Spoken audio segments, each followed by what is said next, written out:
জুবিন গার্গ বলেছিল, এই দেহার মূল্য নাই, পুরা দিলে হবে ছাই, প্রাণবায়ু ছাড়িয়া। জুবিনদার বক্ত আছেন বাংলাদেশ পর্যন্ত আপনারা জানেননি।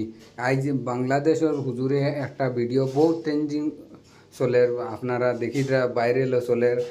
বাংলাদেশ জুবিনদার বিষয়ে একজন হুজুরে মেম্বরও বইয়া কইতরা জুবিনদার একটা গান যেন বাংলাতে বুঝাইয়া দিতরা, আসামিতে তাই কইছেন বাংলাতে বুঝাইয়া দিতরা। আপনারা এই ভিডিওটা শেয়ার করিয়া অন্যরে দেখাইয়া দিবা।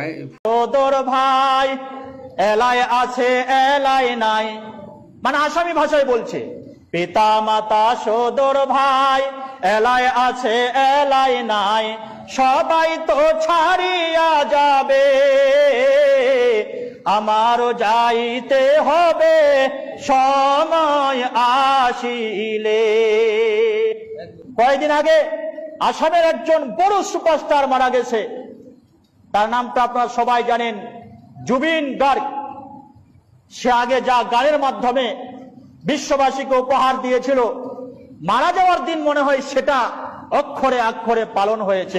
জুবিন গার্গ পুরো আসামের মানুষকে পাগল করে দিয়েছে, পুরো আসামের মানুষকে যেন কাঁদিয়ে চলে গেল।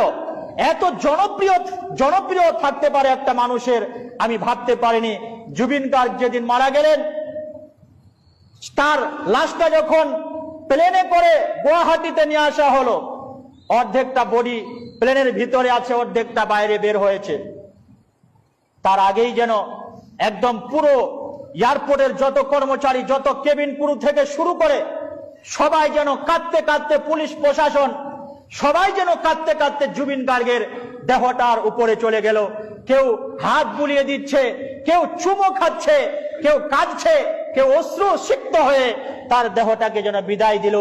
তার হাজার হাজার লক্ষ লক্ষ কোটি কোটি মানুষ তার জন্য কেঁদে কেঁদে পাগল হয়ে যাচ্ছে। বন্ধু, সবাইকে চলে যেতে হবে, সবাইকে চলে যেতে হবে, কেউ থাকবো না।